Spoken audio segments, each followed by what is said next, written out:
Shalom, esto es Israel Ben Yosef y hoy voy a responder al soldado de Dios, mi amigo David. Porque básicamente él me cuestiona si Hashem es Baal o Baal es Hashem. Naturalmente no es experto en la Biblia y desconoce el suceso de Elías con los profetas de Baal, pero vamos a intentar razonarlo desde una perspectiva un poco diferente. Para ello me remito a los tiempos iniciales, donde la cuna de la civilización Sumer, Eretz Israel, habitaban diferentes personas que daría a lo que entendemos a día de hoy la humanidad, la primera civilización, la primera escritura, ¿no? Allí se presupone o presuponemos que conocían el nombre de Dios y sus diferentes interacciones en el mundo, ¿no? Pero claro, hay un detalle importante de este pueblo preastrológico, o el que empezó a poner nombre a los eventos que producen los astros. Hay un detalle importante: la astrología era solo lo que podía ver el ojo. Luego a Saturno, más allá de los planetas transaturninos, no se podía ver a Plutón, no se podía ver a Neptuno y no se podía ver a Urano. Evidentemente, si alguno conoce los tránsitos de Plutón, puede conocer los efectos devastadores y transformadores que pueden causar en una persona. Por ejemplo, la casa 4, supongamos, ¿no? Tus raíces, tu origen y tu vínculo tribal, ¿no? Luego, entendiendo cómo estos aspectos astrológicos fueron formando a la humanidad en diferentes áreas, en diferentes campos, crearía, por ejemplo, una hipótesis que yo planteo, que se ve en el antiguo Egipto también, que cada ciudad, cada pueblito, vamos a hablar con propiedad, aldea, estaba formado por individuos con cierta afinidad astrológica. O sea, por ejemplo, el pueblo de los Tauro, ¿no? Entonces serían buenos agricultores, o por ejemplo los de Ur, que serían Virgo, por ejemplo, y que serían buenos ordenando o planificando, clasificando, y que cada pueblo crearía un tipo de humanidad, ¿no? Una humanidad más venusina, por ejemplo, que valorase más la estética, o un pueblo más marcial, donde buscaría hombres fuertes, leoninos, por ejemplo, o ascendentes Aries, y que crearía un tipo de dios o afinidad con determinados planetas o constelaciones astrológicas, ¿no? Entonces, claro, esto que a una persona normal le puede parecer tan extraño no es tan raro. Por ejemplo, si a alguien le gustan los caballos, le atraen mucho los caballos, pues quizás tenga el Sol en Sagitario o Venus en Sagitario, ¿no? Le puede atraer las carreras de caballos o los viajes largos o diferentes culturas o razas o pueblos, ¿no? El interés teológico también puede estar, porque esas áreas que abarca lo que se conoce como la conjugación de estrellas llamada Sagitario. Luego, entonces, esta afinidad natural es lo que llegó a ese colapso, ¿no? Porque hay determinados aspectos astrológicos que no podían ver y que tienen efectos brutales, por ejemplo, y que en ese error de cálculo, digámoslo así, hacía nubes en el cielo y no se podía mirar la luna, luego determinamos mal la luna y por lo tanto cuando pensamos que está creciendo igual está decreciendo y traes un alma muy diferente a la que tú esperabas, ¿no? El hecho de no tener un calendario, el hecho de perder la tablilla en la última inundación, el hecho de que tu vecino te ha matado a tu sacerdote astrólogo, el hecho de que me quedé dormido cuando tenía que mirar en dónde estaba la posición de la luna, o diferentes excusas para justificar el error de cálculo astrológico y crear almas con determinado tikkun más difícil o más karma, ¿no? Esto parece un poco abstracto, pero te explico por qué hay gente mala, ¿no? Pues miras la carta natal y puedes entender que hay ciertos aspectos a trabajar. No quiere decir que una carta mala o difícil seas mala persona, ni mucho menos, pero es importante porque también los hijos de puta también tienen buenas cartas que le permiten fastidiar al resto del mundo, ¿no? Pero es el hecho de cómo tú eliges actuar conforme a la mano que te toca astrológica. Esto es importante entenderlo. Entonces, volviendo a la historia, al entendimiento religioso de la historia y del proceso de la humanidad espiritual, entendemos que ese personaje misterioso llamado Hermes Trismégenico, ese Shem, ese Tot, es la misma persona, ese Abimelech, ese rey de Salem, Jerusalén, o Heliópolis, la ciudad del sol, de la luz solar. Entendemos cómo en el ombligo del mundo es donde se cosechó todo, ¿no? Donde se entendió la influencia astrológica en la humanidad y cómo transforman las humanidades, que esto es lo bastante interesante. Y es aquí con el suceso de Abraham, donde su padre Terah tenían ese conflicto, ¿no? Tera, recordando que vendía ídolos, e ídolos conforme a las necesidades de la persona, ¿no? Entonces, pues, por ejemplo, si era un ídolo, una persona que nació en Libra, igual tiene el Venus en Libra, pues le gusta compararse, siempre estar pegado con otra pareja, con su pareja o con el colectivo, y siempre está cuidando al demás y tratando de buscar la justicia. Entonces, pues le vendía una estatuilla, un ídolo, un icono o una Virgen María, lo que tú quieras, del momento. Y así esa persona sentía una afinidad y creía que esa estatua, ese trozo de piedra creado por el hombre, tenía algo de la divinidad. Y sí, ciertamente el trabajo crea algo de la divinidad, pero no es portador del trabajo. Esto es bastante importante tenerlo, porque tiene que ver con el ego del individuo. Luego entonces, esos ídolos venusinos, esos astarots, esos baales, esas estatuillas, trataban de emular la energía de ese planeta o de esa constelación para darte esa bendición, ¿no? Es un poco absurdo para muchas personas, pero bueno, la idea es esa, ¿no? Yo imprimo como un talismán esto, porque le he puesto sangre o semen o lo que tú quieras del ritual, y que esta piedra ahora es mágica porque tiene forma antropomórfica, ¿no? Básicamente esa es la idea. Luego se empezó a engañar a la peña masivamente, básicamente. Entonces el mito de que Abraham, el que tiene que mirar las estrellas según Dios, contar las estrellas y así será su simiente, empieza a representar múltiples patriarcas, hombres que entendieron cómo la astrología se estaba corrompiendo en Oriente Medio, en Sumeria, en Irak a día de hoy, que más da donde fuera, como fuera en Egipto o en Grecia, no cambia nada, es el mismo proceso. Esto hay que recalcarlo. Y, por ejemplo, me viene a la mente este ritual estúpido egipcio donde se emborrachaban y se drogaban y fornicaban lo habido y por haber delante del ídolo para calmar la ira y que viniera la crecida del mar. Básicamente el sumo sacerdote tenía un calentón y decía que este día hay que fornicar porque lo digo yo delante de la estatua y ya está, no hay más. Y así se calmaba la testosterona de un hombre y el libido sexual. En fin, luego entendemos por qué surgían esos dramas familiares, esas rupturas, esos conflictos astrológicos brutales y cartas natales que entiendes tú, Dios, ¿dónde estaba tu conciencia cuando estabas drogado y en una orgía delante de una estatua de forma de gato? Entenderemos el conciencia del poder sexual que tiene el hombre y cómo éste lo desperdicia, y la mujer, claro está. Porque hablando claro, ¿perversión sexual existe astrológicamente? Sí hay algún aspecto que lo dice claramente. Por ejemplo, muchas veces se le acusa a Escorpio o a Saturno en la casa 8, por ejemplo, algo así, y sí tiene una emoción así oscura, pero también podemos hablar de un Saturno en cuadratura a Venus, que puede hacer que la persona tenga necesidad de belleza, atracción y agradar al mundo exagerado, y por eso puedes tener la avaricia, el canibalismo, ese deseo de recibir, porque Venus es el planeta que le gusta recibir. Es el planeta más caliente del sistema solar, entonces quiere la energía solar más recibir. Entonces ese es el peligro del deseo perpetuo del hombre, que si no lo regula, solo queremos recibir y nos consumimos y nos alejamos de Dios, porque Dios es dador, masculino, es por su forma de dar, no es femenino, receptora. Él no quiere nuestra tefilá, es nosotros que la necesitamos. Es el enfoque interesante, pero dice mucho del rol y cómo entendemos.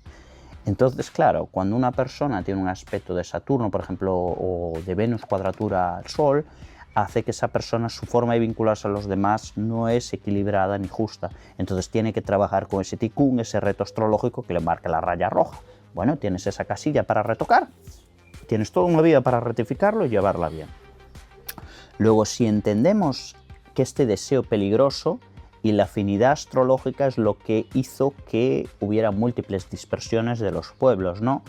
Yo no aguanto este rey porque es un, por ejemplo, Sol, Leo y con Saturno conjunto, es un tirano hablando claro, entonces pues claro, este tipo se encontraría alguien, por ejemplo, como Escorpio o como Capricornio y posiblemente habría una fuerte lucha de temperamental, de carácter y de forma de hacer las cosas que quizás, o Acuario, por ejemplo, no querería, entonces pues nos zurramos y nos damos espadazos o me voy yo con mis gallinas y mis 4 burros a tomar por culo.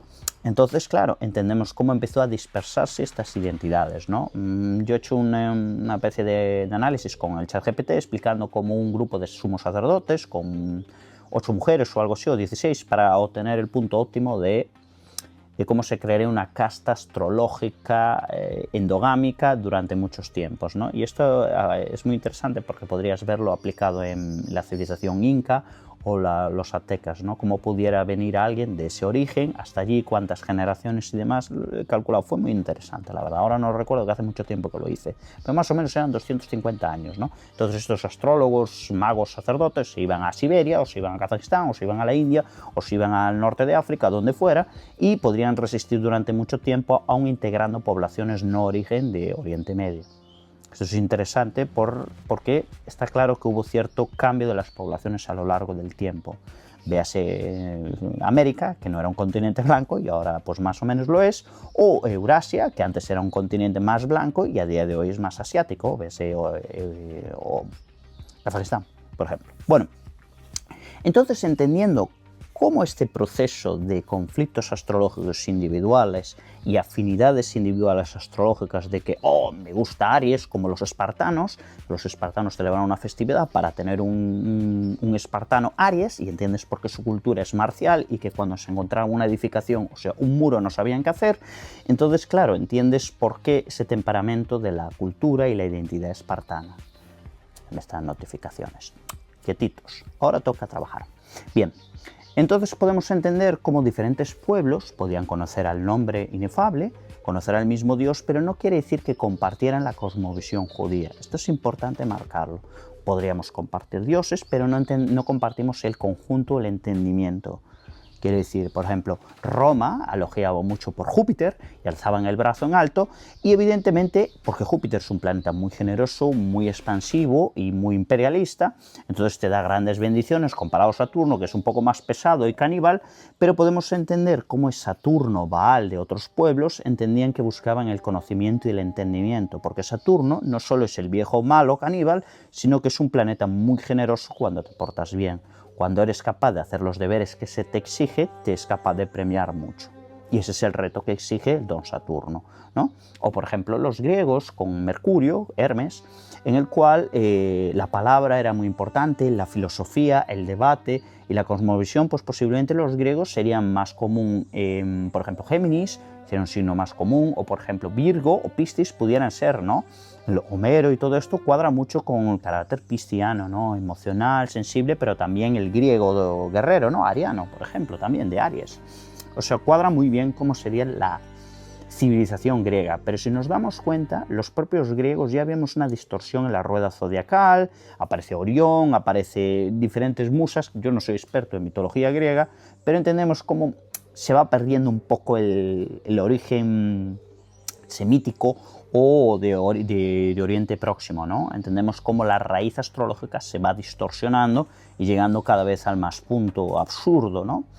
Entonces vemos cómo la afinidad natural de la persona le atrae determinados signos zodiacales, veas en mi caso Tauro, los toros. Entonces entendemos cómo esta distorsión astrológica, cultural, tradición y costumbres va evolucionando, ¿no? Y entendemos, por ejemplo, a día de hoy estos dioses, Elohim, por ejemplo, la cultura woke o el izquierdismo, que podría decirse, tienes que darme porque tengo mis derechos, tú estás obligado a darme sanidad, educación, todo tienes que darme, renta básica universal, y yo no tengo obligación de dar nada, ¿no? O sea, esa postura, y si tú eres malo, entonces tienes que sacrificar ese Marte. Es bastante interesante porque es una cuestión teológica, no es si te gusta determinado pueblo, cultura o más impuestos o no, es teológico, que esto es lo más divertido del problema actual, y que, por ejemplo, podríamos decir que la Unión Soviética era muy saturnina, ¿no? Es producción, restricción, un Saturno muy exaltado, véase el país congelador, entonces pues entendemos cómo el frío de Saturno dominaba ese planeta, ese país. Esto también influye, cada país tiene una influencia astral de determinados, como dicen los ángeles en la Kabbalah, pero que básicamente domina un planeta conforme a su rey, su príncipe, ¿no?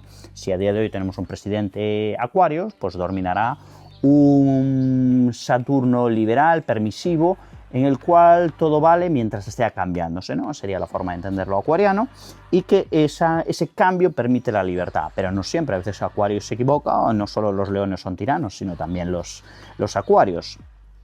Entonces, claro, Es verdad que me olvidaba, el becerro de oro, claro. En esta oposición de capitalismo versus comunismo entendemos que o eres saturnino opresivo, de todo prohibido, todo controlado por el Estado, todo bien congelado y bien agarrado, o eres becerro de oro, Júpiter permisivo, todo vale, todo permite, mientras permitas el lucro, ¿no? Estas dos tendencias de Júpiter-Saturno se reflejan muy bien en ese culto, ¿no? El judaísmo lo denuncia como el becerro de oro, la búsqueda del beneficio sin tener en cuenta las consecuencias de tu prójimo, de tus valores y tu tikkun y propósito en la vida, porque claro, si solo vas buscando lucro, evidentemente encuentras a tus esclavos baratos en China y luego los esclavos baratos en China reclaman derechos, naturalmente tienen mejor nivel y ese lucro que te has llevado tú individualmente no se lo lleva el pueblo al que tú perteneces, entonces pues es normal que luego en tu país te odien, ¿no?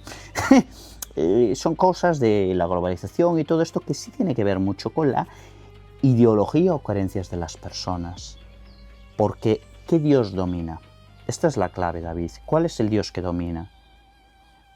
Evidentemente el pueblo de Israel tiene un listado de cagadas que te voy a poner citas de la Torá que puedes ver y leer y comparar, decir cuántas veces se equivoca, cuándo Israel deja de obedecer a las leyes de la Torá, cuántas veces se olvida de Hashem, cuántas veces hace 10.000 historias que están incorrectas, que se va a flirtear con Venus porque te da mambo, o que te gusta Saturno porque eres abortista, que tiene que ver con eso, o que eres un sádico violento porque tienes un Marte exaltado, y 10.000 cosas así que claro, que entiendes que es un aspecto astrológico y cuando tú eres capaz de integrarlo entiendes por qué la Cábala y la Torá vino al mundo, para ordenar la locura astrológica. Porque esto no va de que tienes que convertirte al judaísmo, sino que te reencuentres a ti mismo. Dios quiere conocerse a través de ti. Y cuando tú te conoces a ti mismo, ya sea con la carta natal o diferentes aspectos, Él se conoce a ti. Pero ahora bien, la forma de conocer a Dios está determinada por tu carta natal. La casa 9, concretamente la casa de Sagitario, determina cómo tú puedes entender la divinidad y que hay 12 formas de entenderla. Luego, en mi caso, por ejemplo, como tengo a Aries en la casa 9, pues voy a ver un Dios más marcial, más guerrero y más dominante y solar. Por ejemplo, una persona que tuviera a Géminis, pues quizás entendería un Dios más de palabra, más de cambiante, caprichoso, a veces un poco travieso y juguetón, y también peleón también, que mucha gente no sabe que a Géminis le encanta la espada. Véase Elon Musk, porque le va a conquistar a Marte, quizás va a otra cosa que mucha gente no se da cuenta. En fin, centrándonos. Entonces, ¿es Hashem Baal?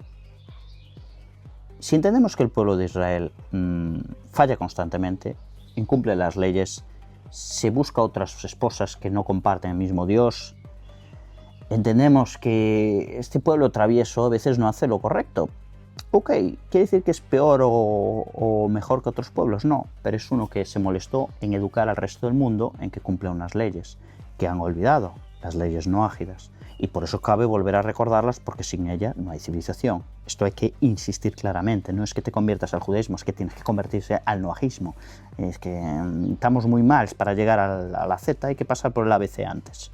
Luego, cuando tú me preguntas, David, soldado de Dios, si el Magem David tiene que ver con la estrella de 5 puntas o la de satánico o demás, a mí personalmente la estrella de 6 puntas del Estado de Israel no me gusta, diría que es un símbolo metido en calzador producto de la Segunda Guerra Mundial, había que poner un símbolo y claro, usar una serpiente en un bastón, que era el símbolo del judaísmo clásico, por más que pueda chocar bastante, el bastón de Moisés, quizás no chocaba mucho porque está secuestrado por los de la sanidad, los de la OMS y todo esto, que claro, que parece que curar tengo serias dudas, pero sería un símbolo que tiene que ver con mucho más con el judaísmo, porque trata de curar a las personas ofreciendo una dieta, ofreciendo un comportamiento sexual, moral, ético, que permite que tú te cures y te rectifiques en tu alma. Y tú decides cuánto quieres rectificar, cuánto quieres avanzar. Por eso el judaísmo no va persiguiendo a nadie, no va obligando a alguien a que te pongas el tefilín, por más que a algún grupo de Jabal le gusta hacerlo para el chiste o algo así, como si cambiase algo. Y eso es lo que hay que entender, que es Dios que se conoce a través de ti. No porque yo te lo diga, porque yo te diga que tienes que hacer esto, sino tú tienes que tomar conciencia de por qué haces lo que haces. Y eso es la gracia del judaísmo, por eso es antiproselitista. Porque no tiene sentido hacerlo.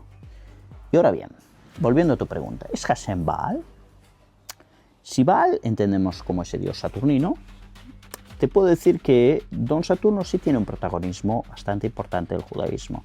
Como bien sabes, los días de la semana tienen relación con un planeta, lunes luna, martes martes y demás, hasta llegar al sábado, sábado Saturno. Luego, ¿qué pasa? Porque descansamos en sábado, ¿no? Y no en viernes, como el Islam, por ejemplo, o el domingo, o el día del sol. Pues evidentemente Saturno tiene un secreto que tiene que ver con la Luna, que son los 28 días que tarda a dar una vuelta, y 28 años tarda Saturno en dar un círculo entero al zodiacal. No me acuerdo en el libro de Jewish Calendary qué vínculo había, pero si no me equivoco tiene que ver con el jubileo, los 50 años, ¿no? Que es las vueltas que da, luego coincide Saturno con la Luna y se vuelven a regular, ¿no? Estos son unos cálculos que Hillel y demás, al crear el calendario judío, lo hicieron bien, y yo tampoco soy tan experto en ese temario, para un vídeo de YouTube es más que suficiente entenderlo, pero entendemos cómo la Luna y Saturno están vinculados, porque si hay un aspecto Luna-Saturno, el individuo va a sufrir mucho. Hablando claro, es un aspecto durillo, emocionalmente es poco agradable, hablando claro, ¿no? La Luna no está muy querida, como en Cáncer, por ejemplo, que es el opuesto, y entonces podemos entender el vínculo que hay y la Torá intenta rectificar ese aspecto. Si bien el judaísmo tiene 3 planetas, que diría que son los que dominan, que es el Sol, la Luna y Saturno, son los claves para entender el calendario, entender por qué las festividades, por qué el día del Rosh Hashanah o el que quieras, pero tiene que ver con la Luna principalmente, y los aspectos astrológicos y el tiempo que tarda. Es pura astrología, no es que hay mucho más misterio detrás de la Torá, simplemente como un plano de obra tienes que ver por dónde va la línea maestra, que sería la Torá, y tienes que ver dónde termina este habitáculo, dónde empieza el otro, dónde te va a desparramar y demás. Yo vengo del sector y entonces lo puedo entender, ¿no? Pero ¿qué más secretos tendría Saturno y la Torá? Digámoslo así, Saturno, tu querido Baal, es un planeta que es caníbal, que puede hacer abortos, que puede hacer bastantes cosas feas, y que, claro, es un único planeta que tiene una especie como de espiral, una esvástica en la cogota, y que puedes decir que es una kipá, lleva un sombrero, y que el Señor de los Anillos, en tu caso personal, tú que tienes el Sol en Capricornio, hago trampa, spoiler, evidentemente te va a atraer, ¿no? Si tienes un aspecto de Saturno, que lo tenías en Leo, también te hace un aspecto interesante, fuerte, contra tu Sol en Capricornio. Una cuadratura, hablando claro. Y si nos damos cuenta, más centrándonos en la Torá, la primera letra que empieza es la Bet, no la Aleph, que es la primera del alefato, del alfabeto hebreo. Entonces, si el Sol es la Aleph y la Bet es Saturno, ¿por qué empieza a crear la creación Hashem con la letra Bet, con Saturno? Porque el Sol cede su protagonismo silenciosamente a Don Saturno para forzar a recolectar ese conocimiento y experiencia que hacen las personas saturninas. Conocimiento, la sabiduría, es la tecnología y todo eso, es Saturno sacando músculos, poniéndose cada vez más y más fuerte, y que evidentemente cuanto más fuerte sea Saturno, mejor vamos a vivir, porque completa todos los círculos que el Sol, Luna y el resto de zodíaco tiene que hacer para llevarnos al punto inicial, ¿no? Porque la Aleph tiene que ver con Tauro, por ejemplo, que es el comienzo de la primavera. Y justamente Tauro se exalta a Saturno, le gusta, aunque le gusta más Libra, y en Capricornio, pero es un lugar donde le se siente a gusto. Incluso la propia palabra Bet y Vav, las letras en hebreos, se sienten parecidas al pronunciarse, si nos damos cuenta, y que tiene que ver con la primavera y el equinoccio. Y dirás tú, ¿pero no empieza la primavera en Aries? Sí y no. Y esto aquí no me tiro a la piscina, pero digámoslo así, escuché a Alon Abaná, el rabino en inglés, que hablaba algo así como que hubo un momento que Venus se movió y que eso hizo que se movió un poco la rueda zodiacal. Algo así había escuchado una tesis, no lo recuerdo. Sea como fuera, implica por qué hay esa desconexión con el calendario hebreo y con los signos zodiacales y las estaciones. Por eso a veces hace más calor en otoño, en noviembre, y otras veces hace más fresquito en primavera, ¿no? Porque no coincide el espacio y tiempo con lo que entendemos. Dicho de otro modo, hay años más lentos y hay años más rápidos. Luego la vida no es siempre igual. Subes y bajas, subes y bajas, subes y bajas. Luego lo que pasa es que a lo largo del tiempo el pueblo de Israel, el pueblo inicial de Eretz Israel, se fue separando cada vez más y más y más. El cristianismo es demasiado obvio, en el Islam también. No es lo mismo el Islam del Al-Ándalus que el Islam de día de hoy. Muchas veces mucha gente no lo sabe, como la religión de los cruzados no distaba mucho de la religión de hoy de los buenos cristianos. Y que curiosamente, a mayor antigüedad, mayor afinidad con el judaísmo. Y justamente en ese rechazo de la identidad heredada es lo que se llega a un punto de mundo antitorá, un mundo totalmente opuesto a todos los valores del judaísmo, donde todos los mandamientos son incumplidos, el odiarás a ti mismo y amarás al extranjero es el resumen, contrario a la Torá, y entendemos como este Babel creado por los minaretes y los campanarios es lo que hace construir una estructura espiritual religiosa falsa que cada vez va dispersando y confundiendo a las personas que son incapaces de entender el lenguaje verdadero, el lenguaje del fuego, el lenguaje de los astros. Y es así de sencillo como mi Dios no busca a nadie, porque mi Dios se encuentra en ti. Y esa es la gracia del judaísmo. Es antiprosélito, es antiestructural, no hay intermediarios, no hay símbolos, porque está en ti y a la vez algo fuera de ti. Esa es la gracia de cuando tú unes eso. Creo que te he respondido a tu pregunta, soldado de Dios, mi buen amigo David. Gracias por tu interés. Cuídate.